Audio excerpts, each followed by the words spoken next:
नमस्कार प्यारे विद्यार्थियों, कैसे आप सभी। उम्मीद करता हूं आप सभी स्वस्थ होंगे, मस्त होंगे और अपनी परीक्षा की तैयारी कर रहे होंगे।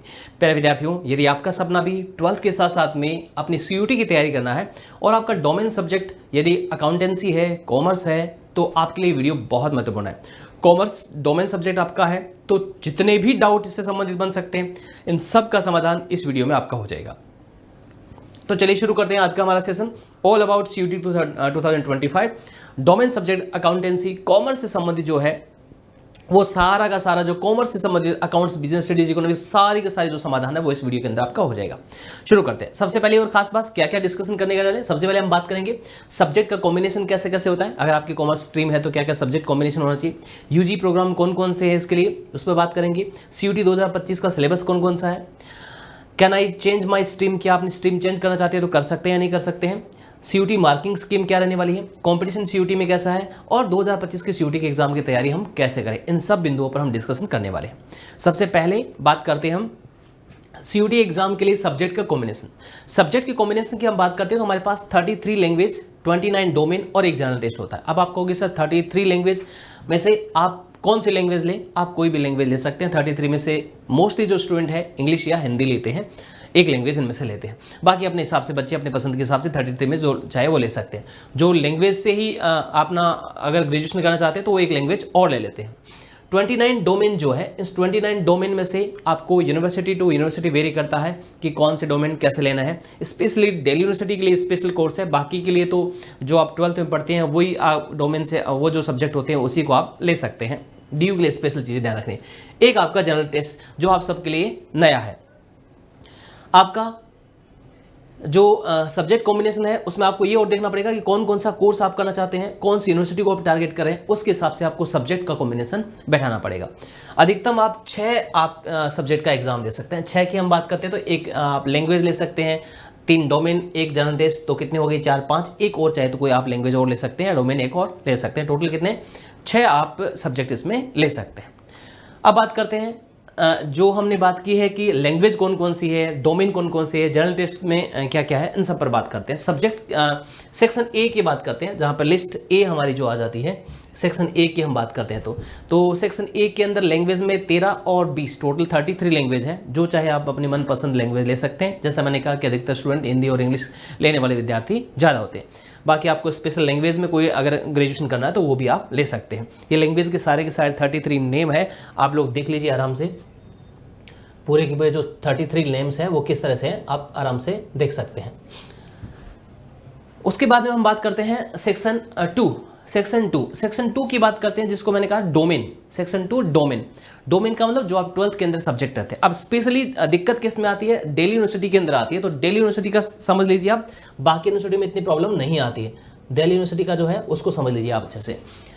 तो सेक्शन 2 जो है डोमेन का है, उसके अंदर जिसको लिस्ट बी हम कह सकते हैं, सेक्शन 7 डोमेन का जो है। डोमेन टोटल हमारे 29 है। टोटल कितने 29 डोमेन है, पहले 27 थे, 2 और बढ़ा दिए गए हैं।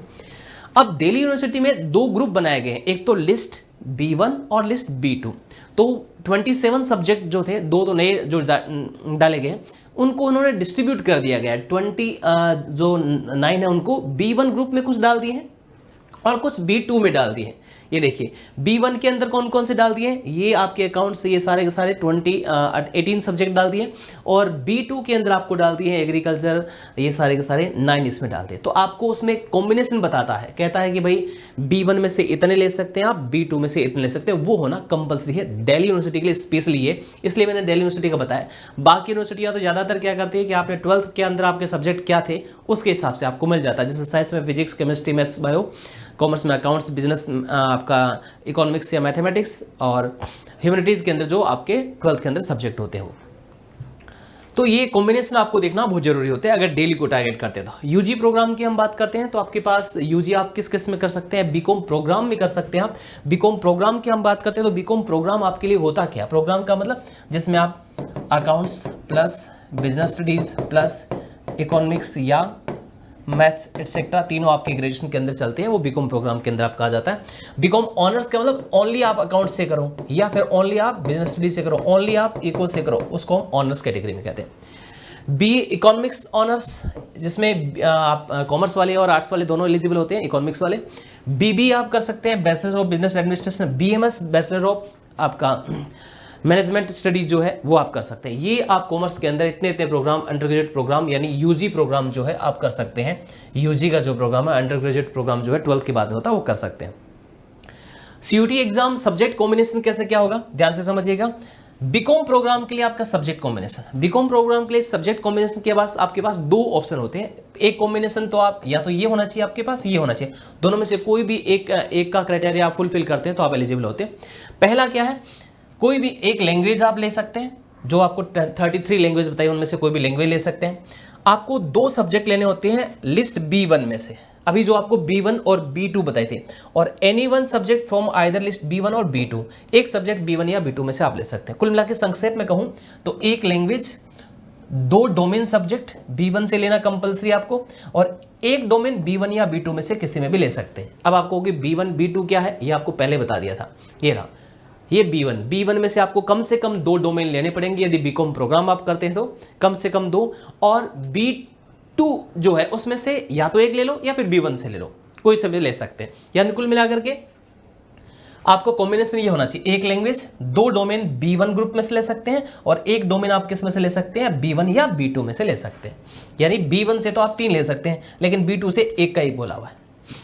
उसके बाद में आपका इसके अलावा दूसरा कॉम्बिनेशन क्या है, आप एक लैंग्वेज ले सकते हैं, आप एक डोमेन ले सकते हैं B1 या B2 से, और एक जनरल टेस्ट आप दे सकते हैं, है ना। अगर आप चाहते हैं कि भाई मैं ये कॉम्बिनेशन मुझे पसंद नहीं है तो आप क्या कर सकते हैं, एक लैंग्वेज ले लो, एक डोमेन दे दो जो B1 या B2 में किसी में से हो सकता है, ग्रुप में से जो नाम बता रखे उनमें से, और एक जनरल टेस्ट आप दे दो। तो ये कॉम्बिनेशन अगर आप करते हैं तो आप बीकॉम प्रोग्राम कर सकते हैं। अब आप जनरल टेस्ट में अगर आप अच्छा स्कोर कर सकते हैं तो ये आपके लिए बेस्ट रहता है, क्योंकि जीटी में ज़्यादातर स्कोर बच्चों का हाई नहीं रहता, तो आपका जनरल टेस्ट अच्छा रह जाता है तो आपको इसमें संभावनाएं ज़्यादा बढ़ जाती है। बात करते हैं बीकॉम ऑनर्स की। बीकॉम ऑनर्स में भी कॉम्बिनेशन इस तरह से, कॉम्बिनेशन फर्स्ट और कॉम्बिनेशन सेकंड, दोनों में से कोई भी एक क्राइटेरिया को तो आपको फुलफिल करना पड़ेगा। पहला क्राइटेरिया क्या रहेगा, एक लैंग्वेज, दूसरा मैथ्स कंपलसरी है भाई। जो भी डीयू को टारगेट कर रहे हैं, बीकॉम ऑनर्स करना चाहते हैं, उनके मैथमेटिक्स होना कंपलसरी है। 12th में मैथमेटिक्स नहीं है तो आप एलिजिबल ही नहीं है ऑनर्स के लिए। प्रोग्राम के लिए एलिजिबल है, लेकिन ऑनर्स के लिए एलिजिबल आप नहीं है। ऑनर्स करनी है तो आपको 12th के अंदर मैथ्स होनी जरूरी है, आपके कंपलसरी मैथ्स होने जरूरी है, 12th के अंदर होना जरूरी है, डोमेन आपको 12th मैथ भी रखना जरूरी है। और फिर एक लैंग्वेज हो गया, एक मैथ्स हो गया आपकी, फिर 2 डोमेन आपको लेने होते हैं B1 या B1 में एक डोमेन अनिवार्य है, 2 डोमेन आपको लेने हैं। देख लीजिए, एक लैंग्वेज हो गया, फिर आपका मैथमेटिक्स कंपलसरी है, यहाँ पे प्लस कर देता हूं मैं, मैथमेटिक्स कंपलसरी है, फिर 2 डोमेन आपको लेने होते हैं, 2 subjects out of which list 1 should be B1। आपको 2 डोमेन लेने हैं, उनमें से एक B1 ग्रुप में से होना जरूरी है ना, एक B2 से, तो एक तो B1 से होना कंपलसरी है। दूसरा कॉम्बिनेशन क्या है, आप एक लैंग्वेज ले सकते हैं, एक आप अकाउंट्स ले सकते हैं, और फिर 2 डोमेन ले सकते हैं। 2 डोमेन B1 में से एक कंपलसरी, इसमें भी B1 में से एक कंपलसरी। कुल मिला कितने हो गए, एक लैंग्वेज, एक 2, और फिर 2 4, टोटल 4 हो गए। इन दोनों में से कोई भी एक क्राइटेरिया आपको फॉलो करना पड़ेगा बीकॉम ऑनर्स के लिए, आपको अगर करना है तो। नेक्स्ट बात करते हैं बीए इकोनॉमिक्स ऑनर्स। अगर आप बीए इकोनॉमिक ऑनर्स करते हैं, अब बीकॉम वाले भी ये कर सकते हैं और ह्यूमैनिटीज वाले भी इसको कर सकते हैं। तो इसमें कॉम्बिनेशन क्या रहेगा, एक लैंग्वेज आपको लेनी है 33 में से, मैथ्स होना कंपल्सरी है, 2 डोमेन B1 में से उसी में भी है, एक डोमेन अनिवार्य है। B1 जो B1 B2 ग्रुप है, B1 में से एक कंपल्सरी है, दूसरे वाला आप B2 में से ले सकते हैं। ये बीए इकोनॉमिक्स के लिए रहेगा। बात करते हैं BBA bachelor of business administration से आप करना चाहते हैं तो इसके लिए कॉम्बिनेशन क्या रहेगा, एक लैंग्वेज कंपलसरी है आपको लेनी पड़ेगी, एक अकाउंट्स लेना पड़ेगा, और 2 डोमेन और लेने होंगे, जिसमें से B1 ग्रुप में से एक डोमेन कंपलसरी है, एक B2 से ले सकते हैं। बेस्ट कॉलेज सही सुखदेव जी कॉलेज जो है, इसकी बेस्ट कॉलेज है बीबीए के लिए। अगर डीयू के लिए हम बात करते हैं तो BMS bachelor of management studies से आप करना चाहते हैं तो सब्जेक्ट कॉम्बिनेशन क्या होना चाहिए आपके पास, एक लैंग्वेज, एक मैथ्स और एक जनरल टेस्ट। अगर आप बैचलर ऑफ मैनेजमेंट स्टडीज करते हैं तो सब्जेक्ट कॉम्बिनेशन आपके पास एक लैंग्वेज, एक मैथ्स, एक जीटी, यानी 12th में आपके मैथ्स होना कंपलसरी है, और मैथ्स का आपको डोमेन भी लेना जरूरी है, सीयूटी के एग्जाम के अंदर ये जरूरी है, एक लैंग्वेज और एक जनरल टेस्ट देना कंपलसरी है अगर आप बीएमएस करना चाहते हैं तो। बात करते हैं सीयूटी 2025 लेटेस्ट सिलेबस क्या है भाई। हमारा जितने भी जो सब्जेक्ट की हम बात करते हैं, कॉमर्स की बात करते हैं, तो इसका लेटेस्ट सिलेबस क्या है तो सिलेबस के अंदर हम जाते हैं, तो सिलेबस के लिए हमें इसकी जो ऑफिशियल वेबसाइट है वहाँ पर जा करके इसको हम देख सकते हैं, कहीं कोई परेशानी नहीं आएगी इसकी। अगर हम सिलेबस की हम बात करते हैं तो मैं आपको सिलेबस बता देता हूँ कि इसका सिलेबस कैसे रहने वाला है। हम exams.nte.ac.in/CUT में अगर हम जाते हैं तो वहाँ पर हमें सिलेबस मिल जाता है, सारे सब्जेक्ट का सिलेबस मिल जाता है। यहाँ पे देख तो अकाउंटेंसी, एग्रीकल्चर, ये सारे के सारा है, ये सारा सिलेबस आपको मिल जाता है। यहाँ से हम इसका सारा का सारा सिलेबस PDF फॉर्मेट के अंदर होता है, हमें मिल जाता है। या देखिए अकाउंटेंसी का, बिजनेस स्टडीज़ का, इकोनॉमिक्स का, सारे का सारा सब्जेक्ट हमें मिल जाता है। जैसे हम क्लिक करेंगे तो PDF डाउनलोड हो जाती है। देखिए इस तरह से ये हमारा इसका सिलेबस जो है। सिलेबस में खास बात क्या ध्यान रखना है आपको, जो आपके 12th के अंदर डिलीटेड पोर्शन होता है वो भी आपको पढ़ना होगा, डिलीटेड पोर्शन है वो भी आपको पढ़ना होगा। जैसे मैं आपको बता दूं, देखो फर्स्ट यूनिट जो है accounting for not for profit organisation है, तो ये भी आपको पढ़ना पड़ेगा, भले ही आपके 12th के अंदर ये ना हो, ये भी आपको पढ़ना पड़ेगा। फिर अकाउंटिंग फॉर पार्टनरशिप है, रिकॉन्स्टिट्यूशन ऑफ पार्टनरशिप है, डिसोल्यूशन ऑफ पार्टनरशिप फर्म है, accounting for share capital and debenture है, एनालिसिस ऑफ फाइनेंशियल स्टेटमेंट है, statement changes in financial position जो कैश फ्लो स्टेटमेंट है, और कंप्यूटर्स अकाउंटिंग सिस्टम के भी 4 क्वेश्चन पूछे जाते हैं, तो 4 यूनिट इसमें दे रखी है। तो ये सिलेबस आपको अकाउंट्स में फॉलो करना जरूरी है। बिजनेस स्टडीज़ की हम बात करते हैं, तो बिजनेस स्टडीज़ के अंदर भी आपका सिलेबस जो है क्लास 12th का जो सिलेबस है वही हमारा यहाँ पर रहने वाला है। Nature and signification of management है, प्रिंसिपल ऑफ मैनेजमेंट है, बिजनेस एनवायरनमेंट प्लानिंग है, ऑर्गेनाइजिंग स्टाफिंग है। ये इस तरह से आपका सिलेबस जो 12th का सिलेबस है वही आपका रहने वाला है। क्वेश्चन का जो पैटर्न है वो पूछने का अलग रहता है। बात करते हैं इकोनॉमिक्स की, तो इकोनॉमिक्स का जो सिलेबस है वो भी आपका 12th का NCERT बेस पर रहने वाला है। इकोनॉमिक्स, बिजनेस इकोनॉमिक्स की हम बात करते हैं, तो ये 12th का जो सिलेबस है वही रहने वाला है आपका। Introduction of micro economics, consumer behaviour, demand, आपका नेशनल इनकम है, डिटर्मिनेशन ऑफ इनकम एम्प्लॉयमेंट है, money and banking, government budget etcetera. ये सारा का सारा जो 12th का सिलेबस है वो पूरा का पूरा सिलेबस आपका इसमें रहने वाला है। ठीक है, तो हम CUT का जो सिलेबस है, जो भी हमारे डोमेन सब्जेक्ट है उनका, उन तीनों बता दिया है। CUT की जो ऑफिशियल वेबसाइट है exams.nte.ac.in/CUT UG में जाएंगे तो वहाँ पर तीनों का डाउनलोड कर सकते हैं, जैसे मैंने आपको डाउनलोड करके बता दिया। अगले स्टेप की बात करते हैं, can I change my stream through CUT, क्या CUT के थ्रू मैं अपना स्ट्रीम चेंज कर सकते हैं? ये बहुत बड़ी चीज़ है, बहुत अच्छी चीज़ है। कॉमर्स वाले स्टूडेंट देखो साइंस में तो नहीं जा सकते हैं, लेकिन कॉमर्स वाले स्टूडेंट BA के अंदर जा सकते हैं। BA के अंदर जैसे मैंने कहा इकोनॉमिक्स के कोर्स है या ह्यूमैनिटीज़ के और कोई कोर्स है वो कर सकते हैं, अगर उस यूनिवर्सिटी और प्रोग्राम को वो फिलफिल करते हैं, तो अगर वो एलिजिबिलिटी क्राइटेरिया को पूरा करते हैं। तो साइंस वाले जो है BCom है, BA दोनों कर सकते हैं, लेकिन उसमें भी वही कंपल्सरी है, जैसे किसी में मैथ मांगता है तो मैथ होनी चाहिए उस साइंस स्टूडेंट के, तभी वो BCom वाले कोई प्रोग्राम है वो कर सकते हैं, नहीं तो नहीं कर सकते। बात करते हैं CUT एग्जाम में मार्किंग स्कीम कैसे होती है। +5 मिलते हैं करेक्ट आंसर के, कोई भी सही आंसर देते तो +5 नंबर मिलेंगे, -1 हो जाएंगे इनकरेक्ट के, गलत के हो जाएंगे। कोई भी मार्क्स नहीं मिलेंगे अनआंसर्ड या मार्क फॉर रिव्यू, कोई मार्क फॉर रिव्यू में आपने डाला है आंसर नहीं किया तो कोई भी नंबर नहीं मिलेंगे आपको। A more than 1 option is correct, अगर मान लो किसी में 2 ऑप्शन सही है तो +5 मार्क्स आपको जोड़ दिए जाएंगे अगर आपने उसको अटेम्प्ट किया तो। If all options are correct, सारे ऑप्शन करेक्ट है तो 5 मार्क्स आपके जोड़ दिए जाएंगे जिसने अटेम्प्ट किया है। If none of the option is correct of the question is wrong, question मानो गलत है और क्वेश्चन आपने अटेम्प्ट किया है तो NT आपको क्या करेगा 5 मार्क्स प्लस कर देगा, अगर आपने अटेम्प्ट किया है तो करेगा, अदरवाइज नहीं करेगा।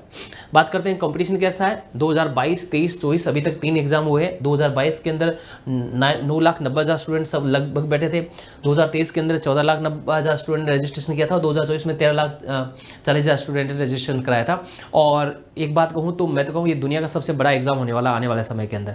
2025 में देखो कितने स्टूडेंट बैठते हैं, क्योंकि UG तो करते हैं, अंडर ग्रेजुएट प्रोग्राम तो सब करते ही करते हैं, और जब इसको नीट को भी अगर इसमें इंक्लूड कर लिया जाएगा ना तो देखना नंबर ऑफ स्टूडेंट सबसे ज़्यादा इसमें हो जाएंगे। बात करते हैं सेफ स्कोर हमारा कौन कौन सा है। दिल्ली के अंदर नॉर्थ कैंपस, साउथ कैंपस, ऊप कैंपस होता है। फर्स्ट राउंड का जो रहता है नॉर्थ कैंपस के जो कॉलेज वगैरह है उनमें कॉलेज के हिसाब से अलग अलग रहता है। अगर 800 का अगर कॉम्बिनेशन आपका होता है तो 750-60 से ज़्यादा हो तब फर्स्ट राउंड में एडमिशन होता है। बाकी कैंपस है उसमें 20-20, 30, 50, 40 नंबर कम कर सकते हैं, बट इसके बारे में हम नहीं कह सकते। ये डिपेंड करता है कितने लोग कौन से कोर्स के लिए, कौन से कॉलेज के लिए क्या कर रहे हैं, उस पर डिपेंड करता है। तो ये चेंज होता रहता है, तो इसमें हम फिक्स नहीं कर सकते क्या क्या रहने वाला है। तो ये पूरी की पूरी जानकारी जो कॉमर्स डोमेन से संबंधित होती है वो सारी की सारी मैंने आपको उपलब्ध करवा दी है।